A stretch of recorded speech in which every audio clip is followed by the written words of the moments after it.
Have you ever wondered why your life sometimes feels heavy? Even when on paper, nothing seems to be missing? It's like you're carrying invisible baggage everywhere, and you almost forget what it's like not to feel drained. That was my story.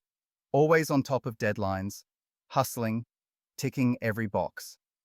But deep down, I felt tired, distracted, a little flat, like something was constantly pulling at my energy. Here's the plot twist. I transformed my life not by adding something new, but by choosing to delete these things that kept weighing me down. What happened next was nothing short of transformative. And today, I'm revealing the 5 surprising things I quit, so you can spot and delete these things from your own life too. Welcome to the Growth Mindset Project. If you're excited to build your best life from the inside out, make sure you hit that subscribe button and tap the bell so you never miss a video packed with real-world transformation strategies. Let's dive right in. Modern life tells us that whenever we're feeling off, the answer is always more. More hacks, more tools, more productivity apps, more supplements. I spent years in that cycle, especially in my professional training, where solutions always meant adding something extra. But real lasting change began when I flipped that script. When I took a hard look at what was quietly stealing my energy, I realized the biggest upgrade came when I decided to delete these things that didn't serve me. These aren't the typical self-help suggestions you've heard a million times. Some were sneaky, some were a little uncomfortable, but every single one had an immediate effect. The first thing I needed to delete was constant background noise. For years, my life had a soundtrack: podcasts during the drive, YouTube while I cooked, Netflix in the background as I worked, even falling asleep to just one more episode. I told myself this multitasking was making me efficient, learning while chopping onions, relaxing with a bit of friendly noise. But the truth? I hadn't been alone with my own thoughts in years. My brain was so full of other people's voices, I forgot what mine sounded like. There's a reason our brains actually need quiet time.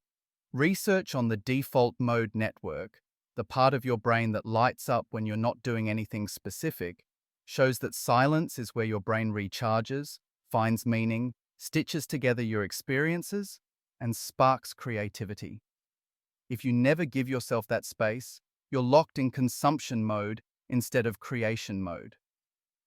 When I chose to delete this thing, constant audio clutter, it felt strange at first, even uncomfortable, but it made space for my thoughts to breathe again.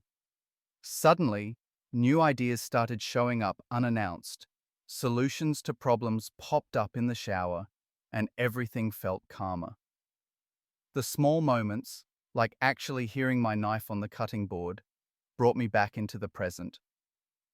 With that newfound mental spaciousness, I noticed another sneaky drain, starting every day with the news. My old morning routine was a news headline scroll, grabbing my phone for a rush of world crises, earthquakes, crashes, political chaos, and gossip, all before my first cup of coffee. I'd convinced myself that I needed to be informed. But really, I was just serving myself a buffet of stress the moment I opened my eyes. Here's why deleting this thing is so powerful. Our brains are tuned for negativity bias. We latch onto bad news because it once kept us safe. But now, media uses this to keep us addicted. Flooding your mind with stress first thing primes your entire day for overwhelm, not focus. In fact, researchers have found that heavy news consumers end up with higher stress, worse sleep, and more difficulty focusing. When I cut my morning news ritual, I expected to feel disconnected.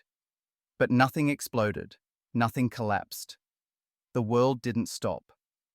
I just started my mornings with my own thoughts, not someone else's crises. This switch alone transformed how grounded and clear I felt, not just in the morning, but all day long. If you want calm and clarity, delete this thing from your morning and guard that space like gold. If this is resonating so far, let me know by giving this video a like and dropping a comment about what you're planning to delete from your own routine. Your feedback keeps this community energized and helps us all grow together. With those two drains addressed, I started seeing clutter in more places than just my environment. I realized that my just-in-case thinking was another major source of friction. Maybe you've experienced this, bringing extra pens to meetings, packing multiple outfits for a short trip, or always having backups for your backups. I justified it as being prepared, but when I looked closer, it was just anxiety, an intolerance of uncertainty, dressed up as organization. Here's what psychology teaches us. The more we try to preempt every possible outcome, the more weighed down we feel. Our bodies even experience higher cortisol, the stress hormone, in cluttered environments. Deleting this thing, the just-in-case habit, at first made me feel exposed, almost reckless, like leaving the house with only one pen was tempting fate. But when I trusted myself to handle whatever came, even if it meant repeating an outfit or borrowing a pen, I felt so much lighter. It wasn't about minimalism for the sake of it. It was about deleting the idea that I couldn't trust myself to handle what came next. Surprisingly, deleting this thing didn't just clear out my bag, it cleared out space in my mind and gave my confidence room to grow. The world didn't end, and I learned to back myself more, not my backup plans. But the most insidious drain wasn't what was around me. It was what was happening in my own mind. My inner critic had a primetime slot, always ready to chime in with doubts every time I tried something new or put myself out there. Who do you think you are? You're going to mess this up. Everyone else has it figured out. The more I bought into that voice, the smaller I played. Research actually shows our self-talk shapes our performance and our resilience. Athletes who practice positive self-talk perform better, while negative loops make us give up sooner, even if our abilities are the same. Food for thought, right? So I started to delete this thing, relentless negative self-talk, not by pretending everything was perfect, but by calling out my critic. Would I talk to a friend this way? If not, it's time to rewrite the script. A little reframe, like, this is what learning looks like instead of, you're terrible at this, went a long way. I couldn't silence the inner critic completely, but now she's been moved from the main stage to the 2 a.m. infomercial slot. More of my energy returned, and suddenly moving forward felt easier. If you haven't yet, make sure to hit the like button, subscribe, and drop a comment below about which mental or physical drain you're deleting next. Your story could inspire someone else. There was one final sneaky drain, the habit of filling every microgap in my life with distractions. Waiting for the kettle? Check email. In line at the store? Scroll Instagram.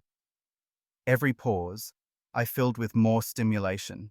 I thought I was being productive, but all I was really doing was training my brain to fear stillness. Remember that default mode network? It only activates when you're not trying to do something. It creates space for reflection, for creative, integrative thinking. But if you never allow downtime, not even a few seconds, your brain never resets. Deleting this thing, filling all the gaps, felt awkward at first. Standing still with nothing to do, and no phone in hand, felt vulnerable. But once I got used to it, I started loving those little pauses. My breathing slowed, spontaneous ideas bubbled up, and I felt truly present.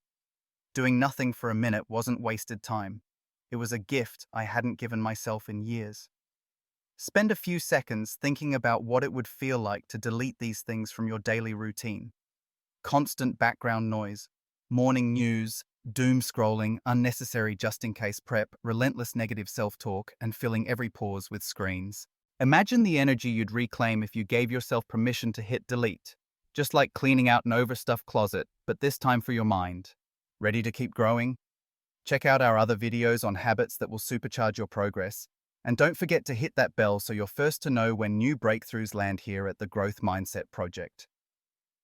Your wildest growth starts with one bold choice: to delete these things that don't serve the you you're becoming. See you in the next one.